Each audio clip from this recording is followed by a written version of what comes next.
I was on the Chris Howard show earlier, and the conversation went to the afterlife and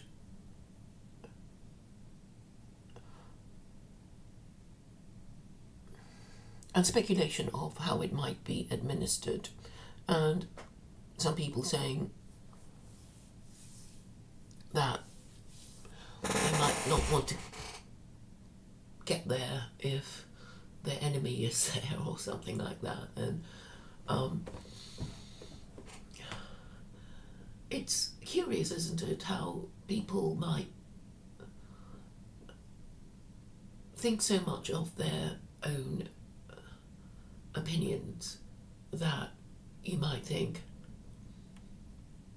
they actually would rather not go to heaven because they hate God so much.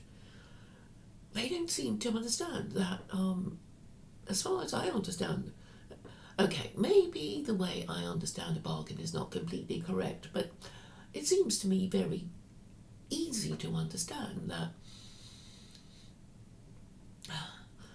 we're supposed to all have an immortal soul, and we have the option of going to the worst place where there's eternal torment, or go to the good place where there is eternal bliss. And it's so simple. Why would anyone hesitate about going to the place of eternal bliss if this is the choice? But it seems people say, oh, I might not want to go there if my mortal enemy is there. And I thought to myself, surely God would have equipped people in heaven who don't like each other to, with a block button. So you... Well, I suppose this is how it would work. You've arrived in heaven, and you think how wonderful, and then eventually you ask yourself all kinds of questions. I wonder if, so-and-so is here, and whether so-and-so is in the other place, and you would, I imagine, ask all these questions, and you might want them answered. So, as I understand it, hell is the worst place imaginable, but us as individuals, and we all have different ideas of hell because we have different views of what is eternal torment. And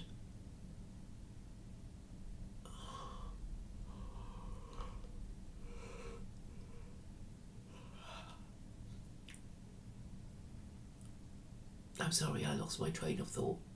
I shouldn't yawn so ostentatiously, because the thought seemed to have escaped in my yawn, the thought I was going to verbalise. So the idea is that each of us have a different idea of hell and heaven, and I like to think that if you're, quite creative, you might have a tick list of things that you might expect to find in heaven. Maybe you want, a whole bunch of things that you'd like. In a talk show called Desert Island Discs, you would get a choice of books, Shakespeare, the Bible, the Quran, and some people might want to hang on to their phone and continue scrolling and playing with it until I guess they get bored.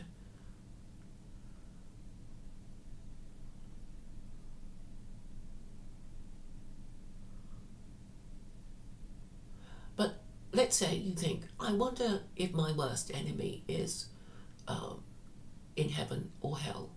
Then I suppose you would be told whether he was with you in the same place or in the other place.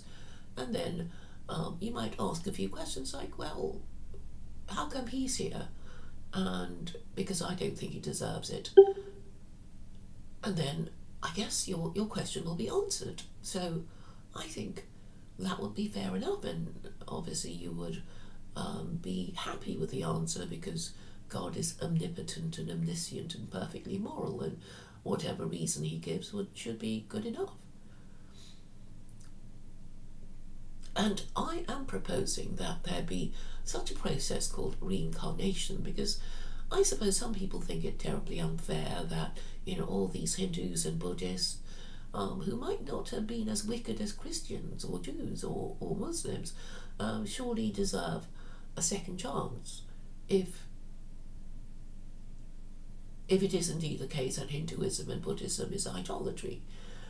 And I think you would kind of be made to reset the exam.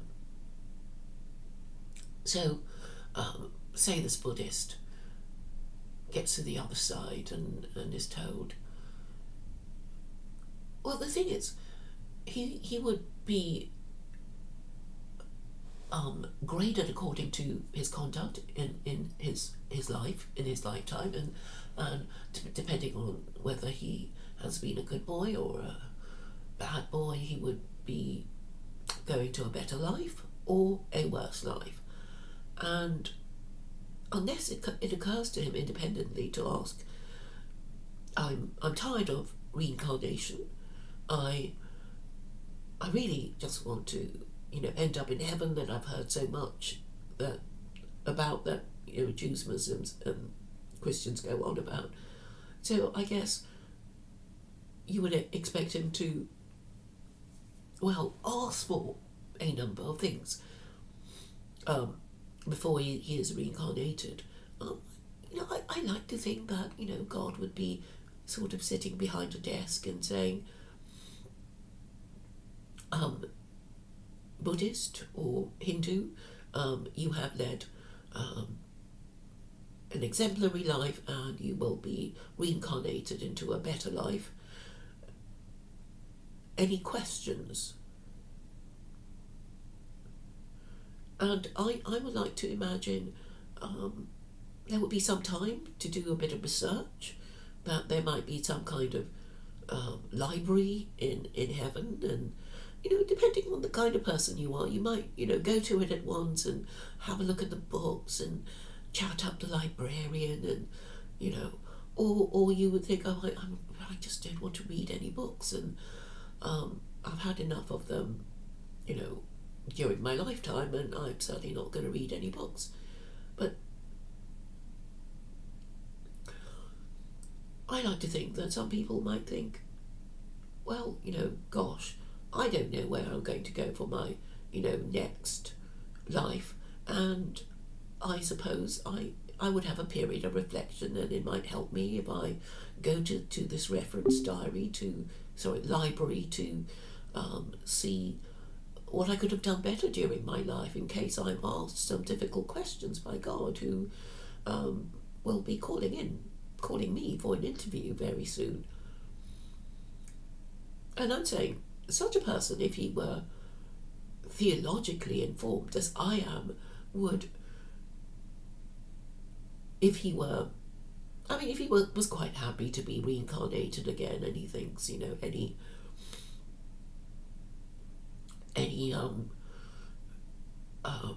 any improvement on his previous life would be enough to satisfy him, then he won't be asking these questions. But there might be somebody who said, I'm so tired of returning to this terrible world again and again, and I just want it to all end, and I hear these Jews, Christians and Muslims go to heaven, and I'd like that final resting place. They might think that, and then they would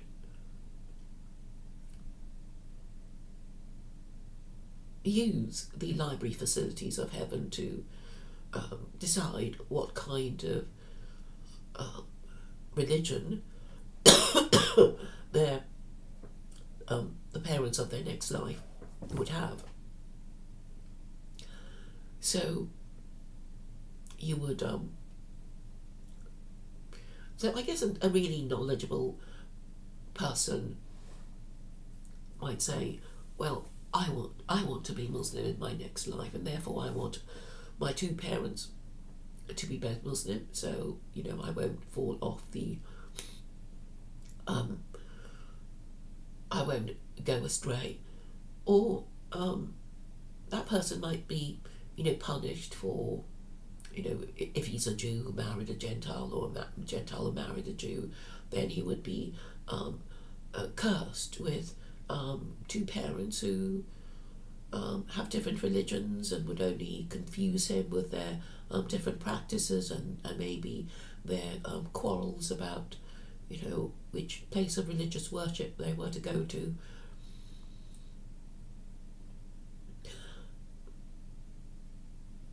But I like to think that people who sort of know what's going to happen, that they will be being interviewed by God, and they might have a list of questions that they want to hopefully be able to ask God and maybe get an answer from. So it depends on how intellectually curious and self-aware that deceased person is. I mean, what you don't ask for, you don't get. So what I found, what is the word I'm looking for? Is it peculiar or surprising?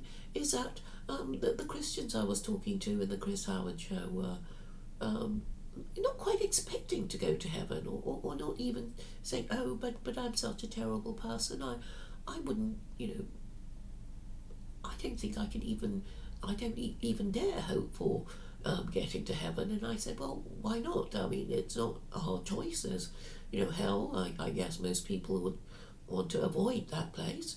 And there's no in between place. I mean, you surely wouldn't want to say, I choose purgatory, which is a lot of waiting around. And I think a lot of people are put there when they don't particularly want to be there. And so we were talking about the difference between different standards of obedience. So there is this verse in the book of Deuteronomy about loving God with all your heart and all your soul and all your might, and loving your neighbour as yourself. And I said, well, this is the ideal, and most people cannot stick to that ideal, and therefore what is helpful is that God has provided us with a list of rules telling us that we must do certain things or that we mustn't do certain things, and this guides us better than being expected to love our neighbour as ourselves and love God with all our soul and all our might and that sort of thing. Those who are thoughtful might think, well, it is really quite a brilliant system when you think about it. You don't even have to believe in God. It just tells us that the only two places that we could be going, because we all have an immortal soul, and even if you say, I don't want an immortal soul, when I'm dead, I want to be dead, and I don't want to be messing around with heaven or hell or purgatory or reincarnation, and the point is that we have no choice.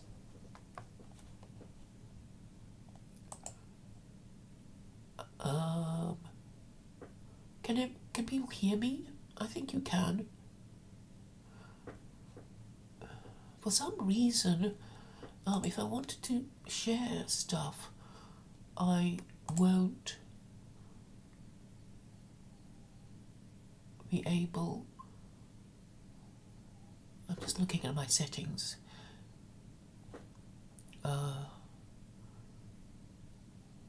Why is it being like that?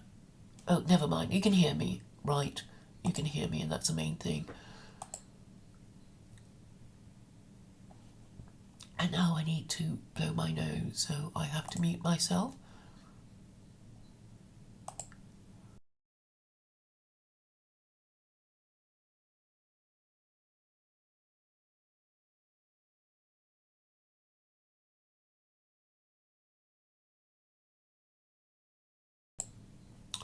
So where was I?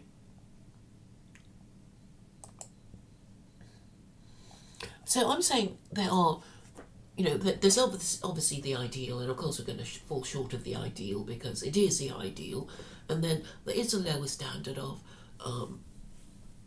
not breaking the law, and the others were sort of saying, it's bad enough if you just think of it, you sin just by thinking of it, and then I pointed out that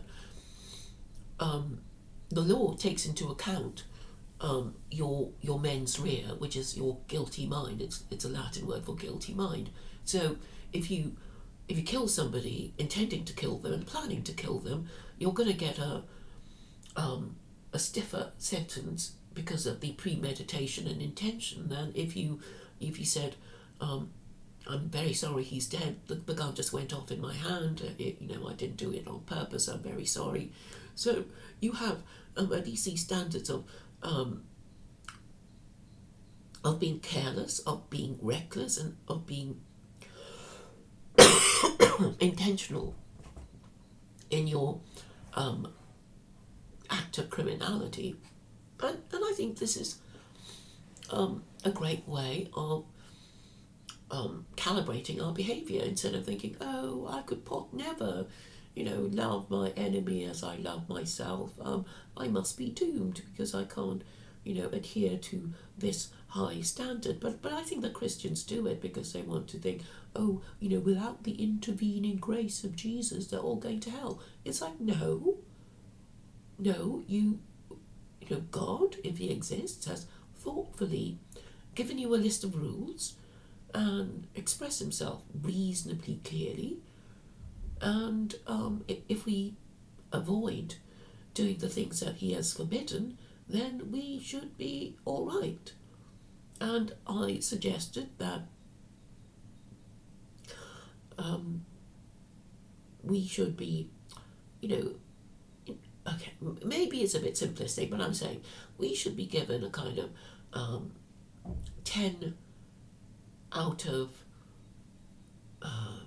questions out of 10. If you get 6 right, if you acted correctly in 6 of these occasions, it means you pass, and then you get through. And if you don't pass the exam, obviously you go to the other place. And I think, well, that seems to be fair enough. All these Christians are supposed to know about these, mortal sins and venial sins, and anyone who takes an interest in these things would calibrate their behaviour accordingly. I mean, what about these atheists? I mean, a lot of atheists sort of think that they're morally superior to people who believe in God because they're saying, oh, I act correctly and honourably without even expecting to be rewarded in heaven. I just want to do the correct thing because I'm just such a, honourable atheist, and I should be rewarded. I don't expect any, next life reward. And then you would have to think of how these atheists would be judged according to their own, standards. So I think on the whole that if you're an atheist, you would still not want to be dealing with liars and people who believe in nonsense and who don't keep their promises, because these 3 things are the absolute minimum of morality that atheists would, well, even a criminal atheist would do. I mean, let's say you're the gang of pirates, and you do kill and you do rob and you do, rape and pillage and that sort of thing. But you would, as a pirate king, maybe only want to have your fellow pirates who are honourable. There's this expression, honour amongst thieves, and you would want your criminal associates to be reliable in some way. So we will have different standards of morality, and so I think in a way we can imagine a rather more easy to get to heaven if we think about it. It's like if you want to get to heaven, don't do the things that God has forbidden you to do, and you don't steal and kill and commit sexual offences and that sort of thing, and you should be okay. And Jews have 36 capital offences, and I love going through this list with them, because if you look at what kind of afterlife Jews have, it's not a very nice one, because you have 36 capital offences as codified by Maimonides, and and the implication is that if you as a Jew are not punished in your lifetime for any of the capital offences you committed, then they will be waiting for you in the afterlife, and it won't be much fun being burnt and resurrected and beheaded and resurrected and strangled and resurrected and stoned and resurrected, and maybe there's a few more capital offences that you committed over your Jewish lifetime. And you would have thought that Jews, if they're going to take the whole thing literally, and I think you do need to take it literally to show that you take the whole thing seriously. So if Jews are expected to take these capital offences seriously, then they have to think that even after they get to the other side, they would still have to contend with possibly quite a long list of capital punishments that they would have to undergo before their sins are discharged. And I suppose they might be asked after they've been punished for all their sins, like what religion might they want to be next time, and they might say Islam, assuming this scenario that I painted for you is the true position. So why would these Jews not convert to Islam? I think it's because they are more preoccupied with worldly things, such as who they can hang out with, which is other Jews, and they certainly don't want to hang out with Muslims. So the thought of the kind of afterlife they're going to enjoy is not uppermost in their minds, and maybe they just don't take the whole thing seriously. But I'm saying, logically speaking, if you're going to take seriously the afterlife where good will be rewarded and evil punished, then you would be logically and necessarily preferring the religious, moral, and legal system that has the least harsh punishments, and that would be Islam. And something I would like to mention, which I didn't get round to talking about on the Chris Howard show, is that the Quran says hypocrites are hellbound, and this I'm full of admiration for it, because I know that in the New Testament I don't think it's actually cited as a terrible sin, and I don't think it's even mentioned in the Old Testament, but I could be wrong. But it in the Quran there is a whole chapter devoted to hypocrites, and I'm saying this closes the exit of the people who pretend to believe in God and the afterlife, but are full of creative excuses not to obey these laws in their lifetimes, in their Muslim or Christian lifetimes. So a good example would be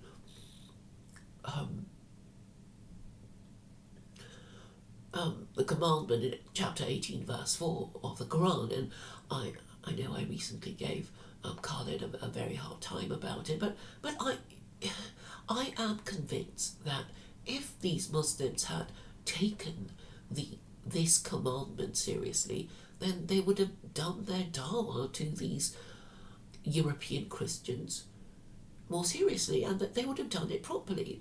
But they probably thought, we don't much like them, and we would be quite happy if they all went to hell, and these kinds of thought, and I did make the point that just by the construction of chapter 18 verse 4, we already know that it is framed as a commandment. It's not, it's only a commandment if I feel like it, kind of thing. But it is expressed as a command, and Muslims, most of them, do not seem to be aware of that verse, and this profoundly disturbs me, because you would have thought that all these Muslims over 1400 years of Islamic history, that they might have thought, well, here's what we're going to do with the Quran. We're going to go through it like a fine-tooth comb. We're going to ignore all the stories, but we're going to identify, list and number all the verses in the Quran that are the commandments of Allah.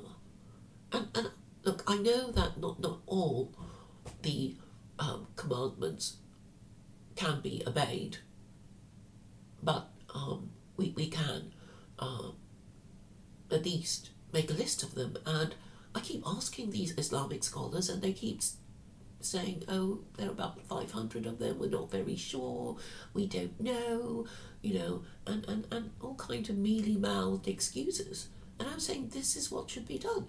That, if secular Quranism were ever to be adopted, this is what the Supreme Court must do.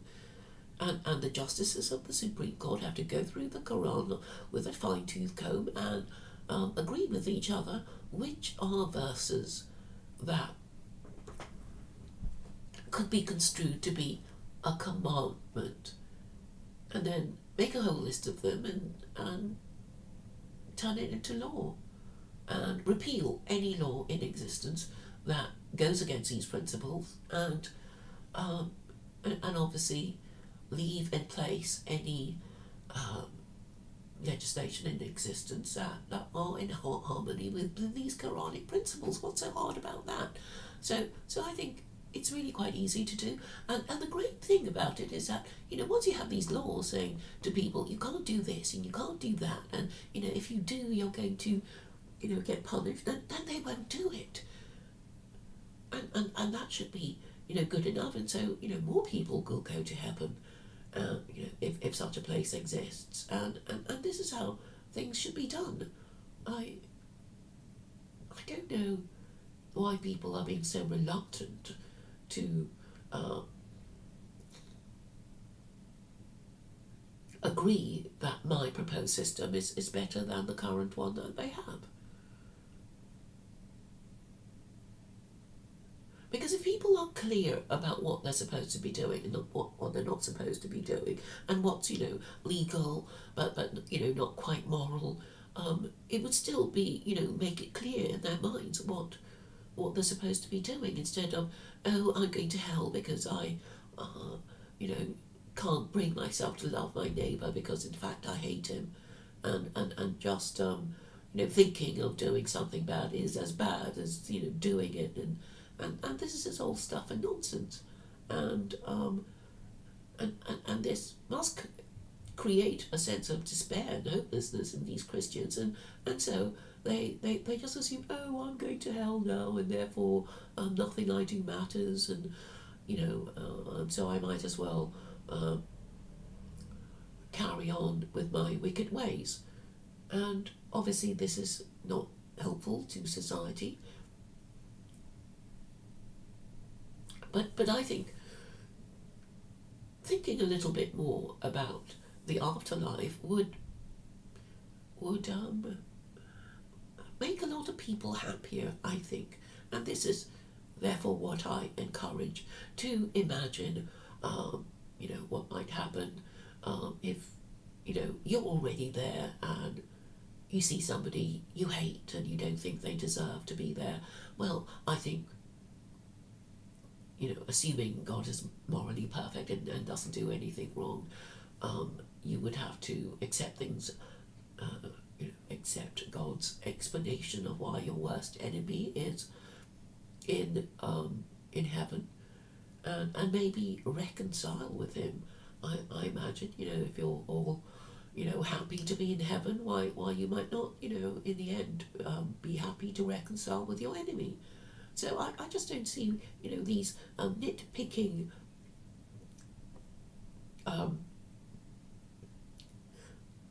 that the nitpicking should be taken that seriously.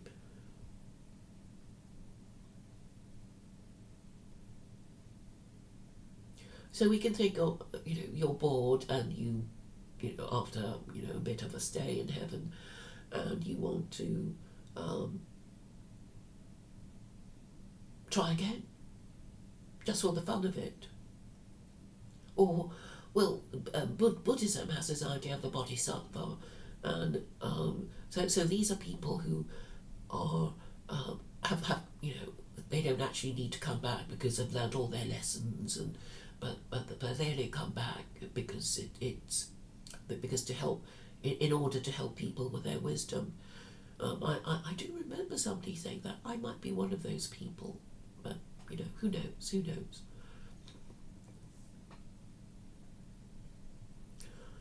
So I hope I am making some sense, and I hope I will get more some interesting questions about the afterlife, because I think we can. I like to think that it can be done.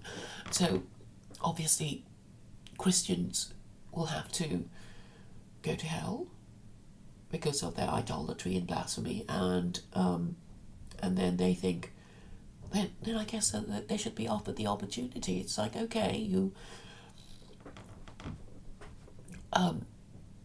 would you like to try again, and would you like to choose a religion for your next parents, now that because you haven't now that you have discovered that God ain't Jesus, that you must know that you have committed the unforgivable sins of idolatry and blasphemy, and if anybody had warned you in your lifetime that Christianity is idolatry and blasphemy, and you just ignored it, then I guess you will be said to have been put on notice, and you have ignored the warnings of